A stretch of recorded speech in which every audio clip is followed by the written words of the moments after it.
Marlin Huff, a prominent dairy breeder here in Carroll County, had been offered a large sum of money, about $40,000, for a log barn from a furniture maker that was located near Washington, D.C., to take the old logs down and make furniture out of it. Marlin didn't want to see that happen to this barn. It was a barn built when George Washington was President of the United States. He wanted to see it preserved, and so he offered it to the Carroll County Farm Museum. We are very mindful of the historic aspect of this barn, as well as the uniqueness of the barn itself. The Maryland Historic Trust has indicated that it's one of the most unique buildings in the area. Virtually no other building like it left at this time, and so this is a gem for this whole Middle Atlantic region to have a barn like this preserved. Relocating this barn is really a big project. And it takes a lot of coordination, a lot of effort, and a lot of people working together. The first thing we had to do was find someone who could take the barn apart. This is a barn that was constructed of logs, so all the logs had to be taken down one by one, with each log numbered and each joint numbered and cataloged, so when the contractor put it back together at the Farm Museum site, it would all be the same as it was where it was built.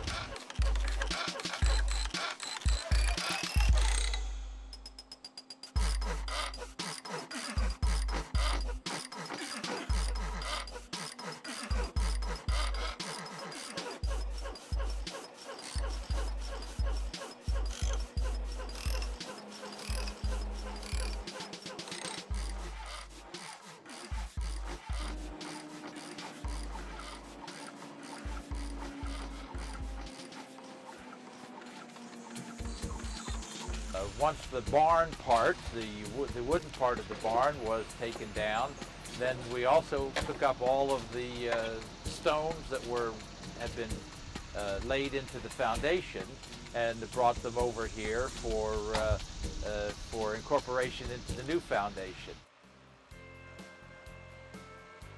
Stones were commonly used for barn foundations in the 1700s and later, mostly because it took a lot of stone, and that's what was commonly available. The stone used were a metabasalt rock, a volcanic formation. The other neat thing about it was that there was a vein of yellow sand very nearby the project, which is unusual in old buildings. So to recreate the color and texture of the original mortar, we simply used modern materials, a commonly available mason sand, and a type S mortar of the appropriate color. We've used in excess of 90 tons of stone here to date. A stone wall is like a large puzzle, and you might wonder how we know what stone to put in what position. And you can either look for a stone to fit a specific location in the wall, or you can pick up a stone off the pile and look for a place to put it. One of the biggest concerns in recreating the Huff Foundation here today was to have the stonework look very similar to the way it originally appeared. And we made several trips out to the old foundation before it was dismantled and took many photographs. The stone used in that foundation were field stone, or stones that were gathered out of outcroppings. They were not quarried or cut. So many of the stones are large flat stones, so we endeavored to relay them in a similar fashion.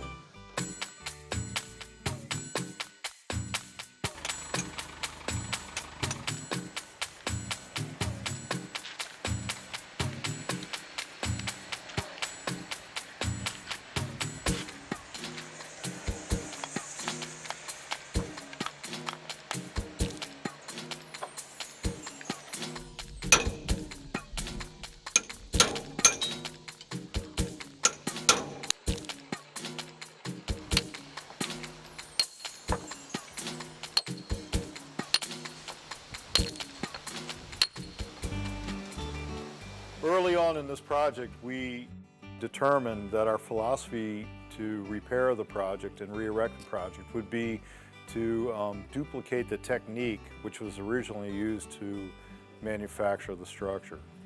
We think the barn was built in the late 1700s. The use of power tools weren't available, so all of the manufacture of the parts in the original structure were with hand tools.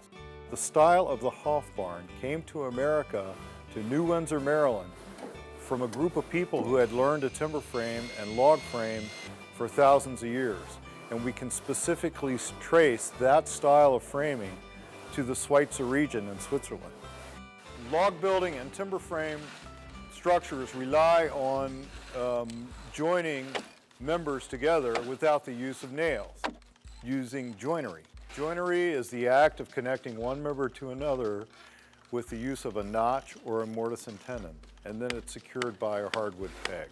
So by compression and gravity, or tension and forces pulling apart, joinery works on itself to keep the structure together.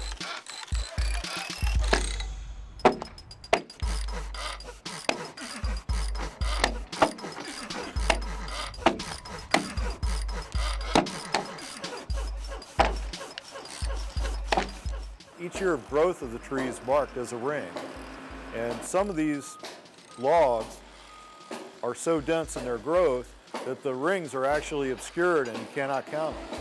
Some I can count and actually count 2 to 250 years on the log. So, if the barn was built in 1790 and the logs are 250 years old, we're talking about trees that were growing in the 1500s in this country.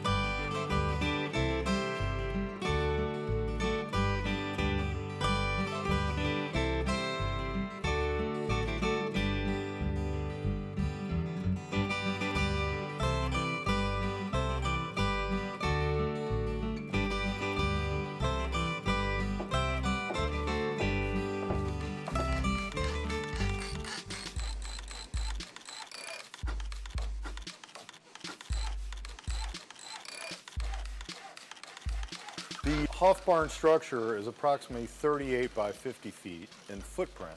It has a lower forebay level where animals stayed and an upper storage level for crops. The upper level of the structure is around a 30-degree pitch, the roof section, and it's totally timber framed. And as far as I can tell, because of the markings on the material, it was framed by 2 different disciplines.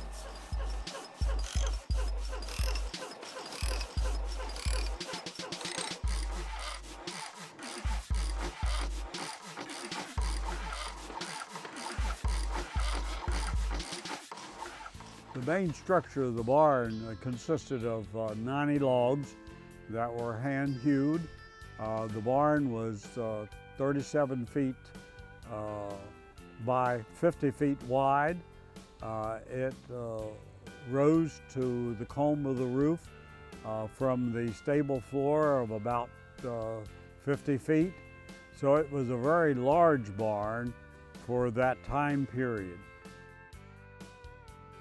The basic structure was there, but we had to put lots of pieces together because original doors, original windows, all that had to be fabricated and put into the barn.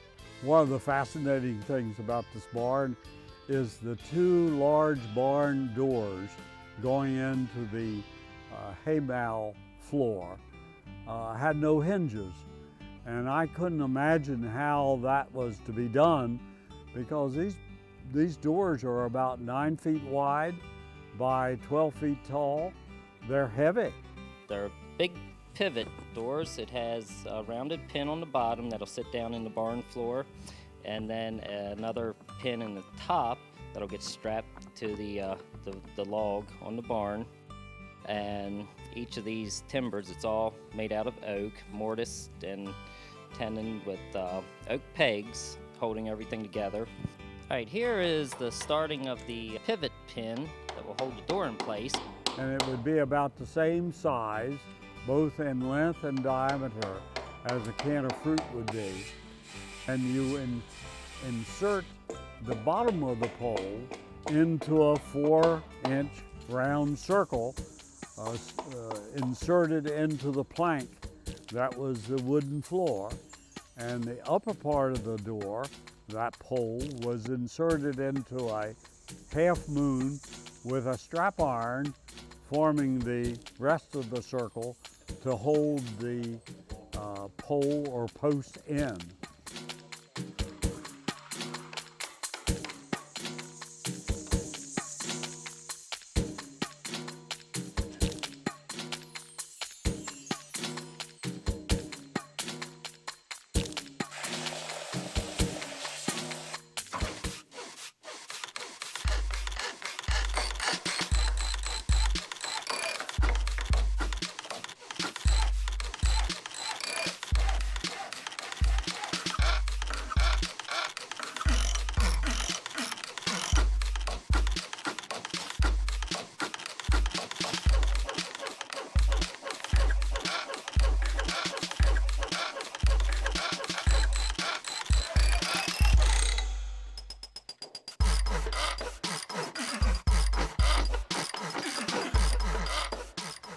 It was just an exciting experience for me to watch that fabrication and that happen.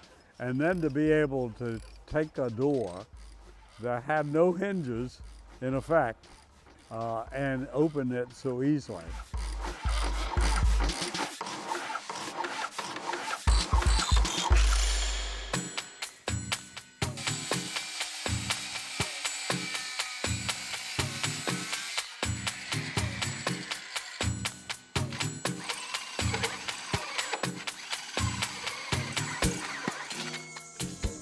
This is identified as a Schweitzer bank barn. It's a bank barn in that it's set into the hillside. And it's set into the hillside so that you have access at ground level on one side of the barn to the upper level and access to the lower level at ground level. The overhang, which we call overshoot, or the forebay of the barn, is normally facing south. And a Schweitzer barn derives its name from barns in Switzerland. A number of stalls for the cows on this end of the barn, and then there's 4 stalls for horses on the opposite end, and then there's what we call box stalls in the center. We've used recycled old materials out of another old barn to fabricate and modify and install in this barn to resemble what they originally had in here. Had an opportunity to talk to Skip Cooney, who's 80-some, that lived in the farm where this barn stood back in the 50s, and he remembered very vividly the layout of the stalls in the barn, which had been removed by the time that we received the barn. He gave me a clear mental picture of what existed then. So we've taken what he's described to us and rebuilt the animal stalls in the bottom part of the barn. So we were really fortunate to get that information.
much of the materials at that period, late 1700s, was primarily out of wood. The fasteners were out of wood rather than screws.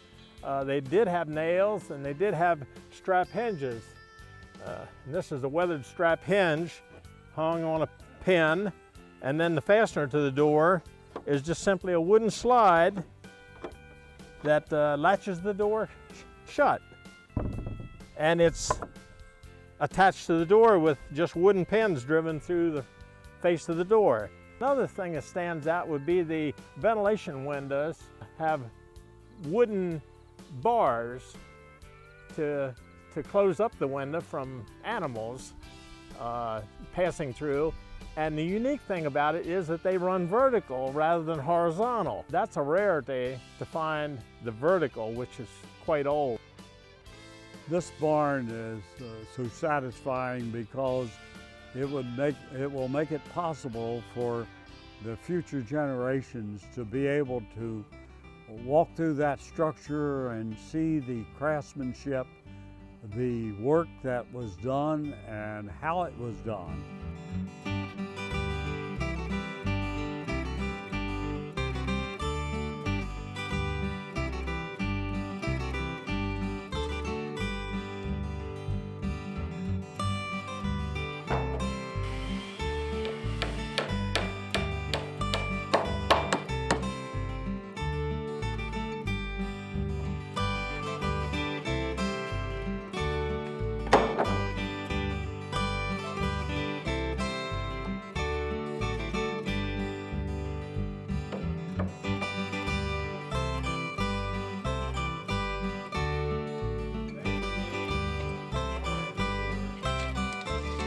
Back at a foot.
Turning the construction of this barn and completion in 2010, which is what, 100 and some years from when it was first constructed, our forefathers could not comprehend what was involved on our part in moving this barn and reconstructing it.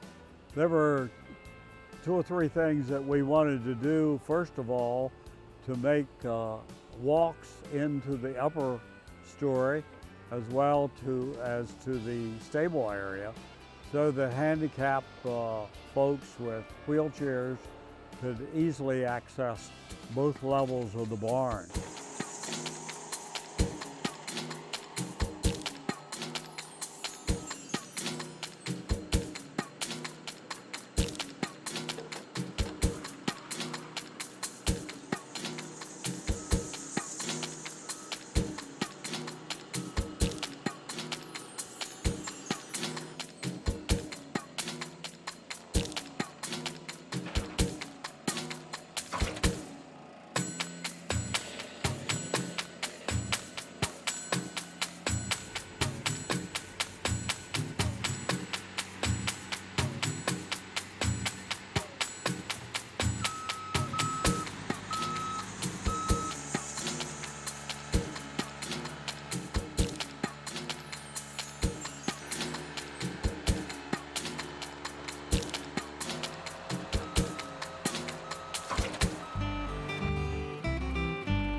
We also wanted to separate the time period because the other barn buildings on the grounds are in the 1850 to 1890 time period. And we wanted to give some separation of those barns from this barn, which was dated back to when George Washington was President of the United States, circa 1792 to 1794, sometime in that period. Well, obviously our forefathers worked very hard and put a lot of time into building the barn. It took about a day to hew a log. They probably took a horse and an axe, perhaps a crosscut saw into the woods to begin the project of cutting down 90 trees that would form the 90 logs that are in this barn. And then the hewing of 90 logs would be another 90 days. This was probably done over the winter. The trees were probably cut after the sap went down in the root in the fall. So there was a tremendous amount of hard work that went into the building of the barn. Our committee and the people that have contributed time and materials and effort to disassemble and reassemble the barn have put an awful lot of hard work into it. But we think it's well worth it because of the fact that future generations will be able to understand and enjoy the work of our forefathers who built this barn initially.